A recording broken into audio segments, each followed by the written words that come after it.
Hello friends, welcome to this week's video from Culture Katha.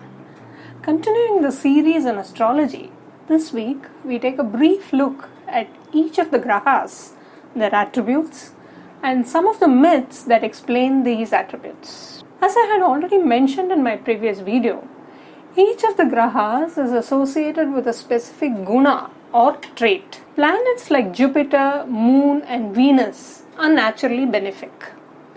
They shower benefits on a person depending upon their placement in his or her horoscope. Grahas like the Sun, Mars, Rahu, Ketu, and Saturn, on the other hand, are considered malefics, which means by nature they are prone to causing harm. And invariably they are believed to do so, but in varying degrees depending again upon the placement of these planets in a person's birth chart or horoscope.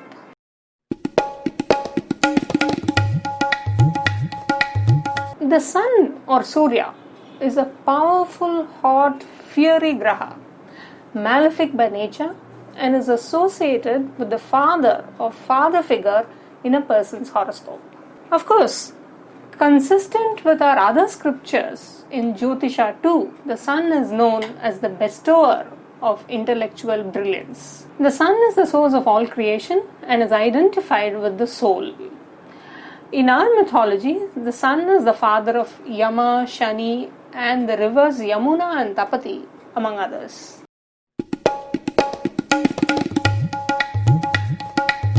Unlike the Sun, the Moon is cool by nature. The Moon represents the mother and one's mind or one's emotions. Maybe the Moon, because of its changing phases, signifies the whimsical or ever-changing nature of the mind. The Moon is considered to be the lord of earthly passion, vegetation, and the waters, which he rules by creating tides. As we've already seen, the Moon makes a journey through the 27 nakshatras in the sky. In our mythology, these 27 nakshatras are considered as his wives, and the Moon is believed to spend time with each of them. But according to a story, he didn't divide his time equally among all his wives. Instead, he spent most of his time with the brightest nakshatra named Rohini, which made his other wives or nakshatras jealous. The story goes on further, but what is interesting here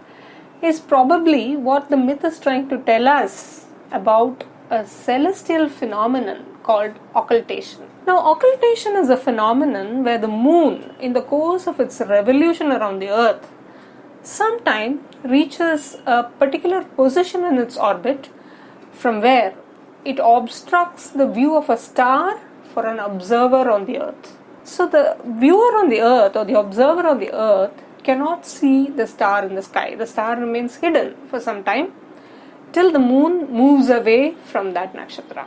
Now, modern astronomers point out that the myth about the Moon spending too much time in Rohini was born probably because Rohini had the most number of occultations. Interesting, isn't it?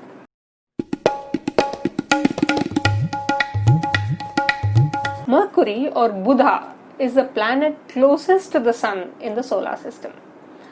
According to Jyotisha, Buddha is neither malefic nor benefic, but is a neutral graha. He becomes either malefic or benefic depending upon his position vis-a-vis other planets.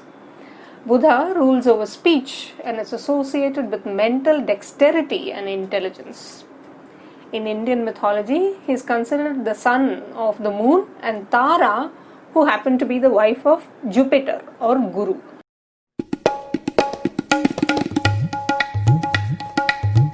Venus or Shukra is the brightest planet in our solar system. Shukra is a benefic planet and is the lord of all material luxuries and enjoyments one experiences in life. In Indian mythology, Shukra, as the guru of the Asuras, is believed to possess Sanjeevani Vidya, or the knowledge to bring back the dead. Now, this myth may again have arisen from the observation of a celestial phenomenon. As we all know, Venus's orbit is very close to the Sun. So it disappears from an observer's view on Earth for long periods of time but eventually appears at the other end of the horizon when it has moved away from the sun. Obviously, the sun's brilliance is so much that the Venus gets hidden when it gets close to the sun. Now, this repeated disappearance and reappearance of the planet may have found a mythical parallel in the story about the planet's ability to bring back the dead. That could have probably led to the story or the evolution of the myth of Shukracharya or Shukra, the guru of the Asuras.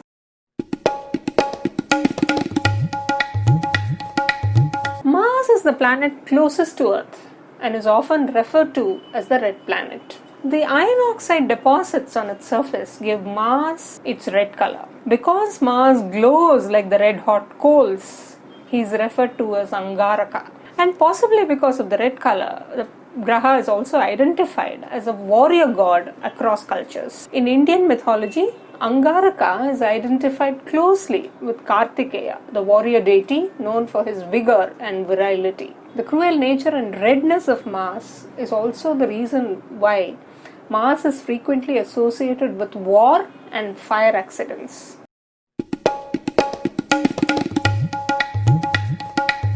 Jupiter is the largest planet in our solar system, and in Indian astrology, this Graha is referred to as Guru. By virtue of being the biggest planet and the most benefic of all the Grahas, he is considered the Guru or the teacher. He is the Guru of the Devas. Being a powerful Graha, Guru's beneficial placement in a person's horoscope is believed to allow a person even to get away with crime.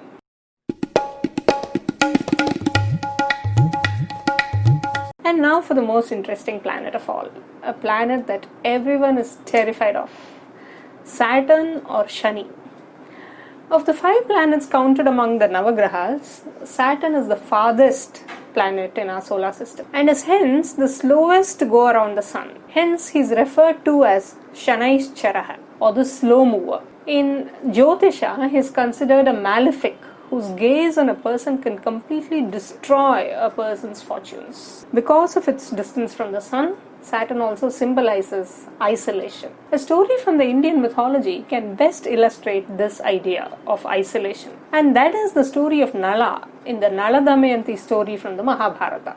The misfortunes that Nala, the king of the Nishadas, faced when he lost his kingdom in a game of dice, his separation from his wife and children, his loss of personality when he turned into a hunchback. All these are attributed to Saturn's transit through his horoscope. During the period of 7.5 years, commonly known as Sade Sati, Nala faced isolation from his kingdom and his family. But what makes Shani such a scary Graha? That is because Shani is the force of fate, the force that makes one experience his or her karma. He ensures that no one escapes the fruit of his or her action. Shani is often associated with his brother Yama and lords over time, misfortunes, and bereavements. Because of his association with death, and also possibly because of his distance from the sun, he is associated with the color black.